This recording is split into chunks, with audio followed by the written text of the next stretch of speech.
Mengapa Tuan Cheng memilih untuk menggunakan mesin penanaman kami pada awalnya? Kekurangan. Kekurangan. Setelah Anda menyebar benih, tidak ada yang dapat membantu dengan penjarangan. Tanpa yang bisa menjarangkan bibit, kami harus selektif.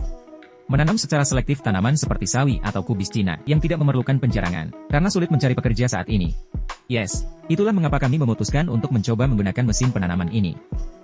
Tuan Cheng, apakah Anda pernah menggunakan mesin lain sebelumnya? Belum. Belum. Tidak, apakah Anda hanya menggunakan mesin kami? Saya dengar dari orang lain. Dengar, hasil buruk.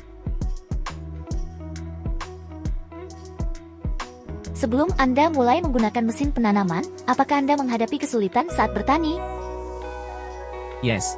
Tanaman pertama, tak ada yang bantu jarang. Tanaman pertama, tak ada yang bantu jarang. Jika tidak, setelah tanam, tak ada waktu jarang bibit. Jadi, itu menjadi situasi di mana terkadang, saya tidak bisa memutuskan sendiri tanaman apa yang akan ditanam. Saya bisa tanam benih hanya saat ada pekerja. Dengan cara ini, hasil panen akan terbatas. Yes. Tak ada pekerja. Masalah ini bukan hanya saya, semua menghadapinya. Apakah Anda menghadapi masalah saat pertama kali menggunakan mesin penanaman kami, dan bagaimana Anda menyelesaikannya? Pada awalnya, setelah menanam benih dengan mesin penanaman, saya menutupnya dengan tanah. Setelah tutup benih, saya kurang puas dengan perkecambahannya. Setelah itu, saya perbaiki dengan tidak menutup tanah. Ketika hujan, saya harus pantau cuaca dengan cermat. Jika cuacanya sangat panas, saya menambah lebih banyak air. Kemudian, masalah ini berhasil diselesaikan. Tumbuhnya? Perkecambahannya 90. 90, selalu begitu. Berapa banyak tenaga kerja yang dapat dihemat oleh mesin penanaman kami? Bagaimana Anda menemukan metode yang paling menghemat tenaga kerja? Because this planting method is quite different from the conventional planting methods. Poin pertama adalah, setelah menggunakan mesin penanaman, aspek penghematan biaya terbesar adalah saya tidak perlu melakukan penjarangan bibit. Tenaga kerja jarang dihemat, tak perlu khawatir soal jarang bibit. Poin lainnya adalah kecepatan panen yang lebih cepat. Kedua aspek ini hemat banyak tenaga kerja. Ini menghemat biaya tenaga kerja untuk panen dan penjarangan bibit, kedua hal ini. Tapi beberapa orang mungkin akan berkata, dibandingkan dengan metode tradisional yang menyebar benih dan mempekerjakan pekerja untuk penjarangan, opsi mana menggunakan granulasasi benih kami yang lebih hemat biaya? Sebenarnya, itu tergantung pada jenis tanaman yang Anda tanam. Itu tergantung pandangan. Penggunaan mesin penanaman ini tidak memerlukan penjarangan bibit. Tanaman tumbuh lebih seragam dan sehat.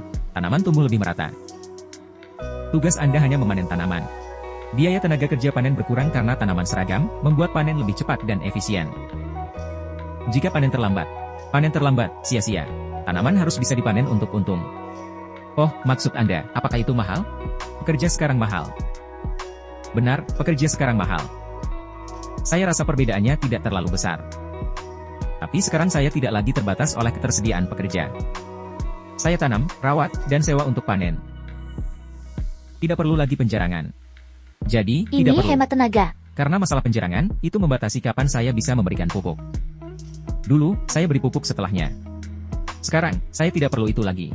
Setelah pakai mesin penanaman, ini pemikiran saya yang ingin saya bagikan. Pemikiran saya, karena selama periode ini, secara bertahap, hingga saat ini, melihat semua masalah, sekarang semuanya lancar dan efisien. Mesin penanaman lancar dan mudah. Dan mesin penanaman yang sedang Anda kembangkan sekarang semakin ringan. Mesin lebih lebar dan simpel.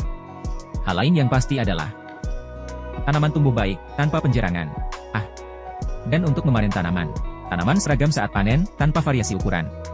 Hasil panennya juga lebih baik. Sampai sekarang, banyak petani bertanya tentang ini. Banyak petani bertanya, mengatakan dulu tanahnya tidak tertutup. Setelah 3 kali, saya yakin tak perlu penjarangan. Apakah banyak yang bertanya? Karena penjarangan bibit kini berbeda. Saat ini, sulit mencari pekerja untuk penjarangan. Pekerja pensiun, tak terganti. Yang muda, pekerja impor dari Vietnam. Datang, tapi tidak semua orang pasti sangat terampil. Tapi harus, meski tak ingin. Pakai mesin penanam, tak perlu penjarangan. Mesin penanam, tanpa penjarangan. Berapa banyak benih yang hemat dibandingkan pelet dan penyebaran tradisional? Oh, setidaknya sepertiga dapat dihemat. Setiap kali saya menghitungnya. Sebelumnya, di masa lalu, saya menghitungnya setiap kali. Menanam sayuran, misal 1 hektar tanah. Sayuran yang kita tanam bisa mencakup 3-4 hektar. Pasti mencakup lebih dari 3 hektar. Saya bahkan menghemat uang untuk benih sayuran.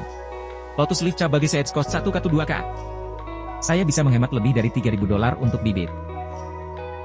Jadi, cara ini benar-benar hemat biaya.